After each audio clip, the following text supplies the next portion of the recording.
কিন্তু আমি এখানে এসে আমার খুব ভালো লাগছে এতজনের মধ্যে। আর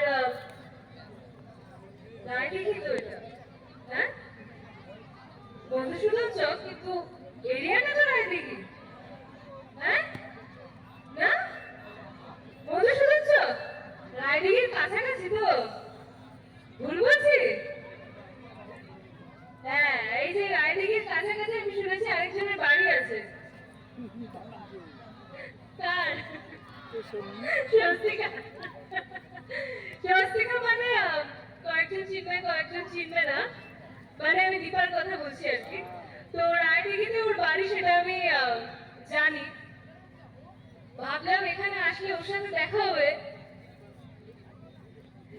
কিন্তু দেখো ওর সাথে দেখা করাটা তো আমার আলটিমেট মোটিভ না। ভাবলাম ওর সাথে একটা সূর্য থাকবে, তাই দেখা করলে আর কি ভালো লাগবে।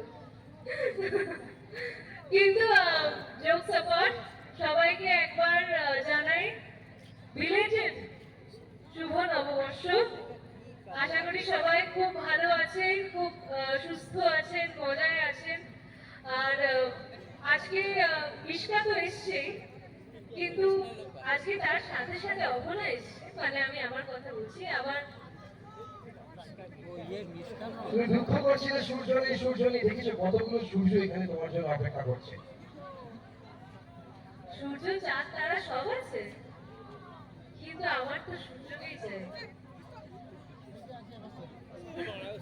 তো যাই হোক, আমরা আমাদের অনুষ্ঠান আমি একটু আটকাচ্ছি এখানে যে অনুষ্ঠান এগোবো। তুমি সূর্য চাঁদ তারা এত কিছুর কথা হয়েছে, কিন্তু আজকে এই মঞ্চে একটা উপরি পাওনা আমাদের প্রত্যেকের কাছে, আমাদের গণেশ পরিবারের কাছে। তোমার খুব আজকের অনুষ্ঠানের একটা অন্যতম আকর্ষণ বলা যেতে পারে, তোমার সাথে একজন বন্ধুকে এই মুহূর্তে মঞ্চে আমরা পাবো। এই মুহূর্তে জনপ্রিয় সঞ্চালক, এর আগেও তাকে আমরা মঞ্চে পেয়েছিলাম অতিথি হিসেবে, তবে এই পর্বটার জন্য তাকে কি মঞ্চে আনা যেতে পারে? আনো তাকে মঞ্চে। চলুন এই মুহূর্তে আরো একবার মঞ্চে আমন্ত্রণ জানাবো সঞ্চালক সন্দীপ চৌধুরীকে।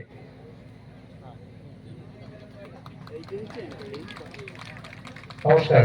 একটু আগে কথা দিয়ে গেছিলাম, কথা দেওয়ার পর একটা ছোট্ট ডিউটি ছিল আপনাদের অভিনেত্রীকে সঠিকভাবে মঞ্চে নিয়ে আসা, অ্যান্ড সেটার জন্য একটু বেরোতে হয়েছিল, কিন্তু কথা ও প্রতিশ্রুতি অনুযায়ী এসেছেন আমাদের আজকের অনুষ্ঠানে আমাদের প্রিয় দরবার, আমাদের গণেশ পরিবার, আমাদের মিশকাকে আমরা পেয়েছি। একটা জোরে হাততালিকে আমরা পেতে পারি ওর জন্য সবাই মিলে। দেখুন, বাংলা চলচ্চিত্রে, বাংলা ছোট পর্দার ইতিহাসে প্রচুর সিরিয়াল আমরা দেখেছি, আমরা অনেক উত্থান পতন দেখেছি, আমরা জন্মভূমি থেকে শুরু করে এখনো পর্যন্ত সিরিয়াল দেখে আসছি। বাট 7ই ফেব্রুয়ারি 2022-এ যে ইতিহাসটা শুরু হয়েছিল, আজকে প্রায় 650 এপিসোড হতে চলেছে। এটা বাংলা ছোট পর্দায় কিন্তু অনেকদিন পর একটা হিস্ট্রি টু বি ক্রিয়েটেড। আমি চাইবো একটা জোরে হাততালি হোক সবাই মিলে। আমি কৃতজ্ঞতা জানাই আমার বন্ধু, আমার ছোট ভাই দিব্যজ্যোতি, যাকে আপনারা সূর্য বলেছিলেন। ধন্যবাদ রইল দীপা, যে খুব কষ্ট করে উঠেছে।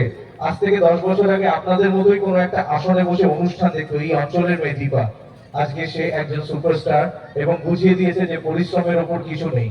আর শুধুমাত্র সূর্য দীপা নয়, ছোট ছোট দুটো সোনার রূপো আছে, মিশিদা, আরো অনেকে আছে। আর তার সাথে সাথে এত সুন্দরী একজন অভিনেত্রী, যিনি আমার বাড়ির খুব কাছাকাছি থাকেন, যাকে দেখলেই যেন মনে হয় এই ডাক্তারের কাছে যদি নিয়মিতভাবে হার্টের পেশেন্ট হতাম তাহলে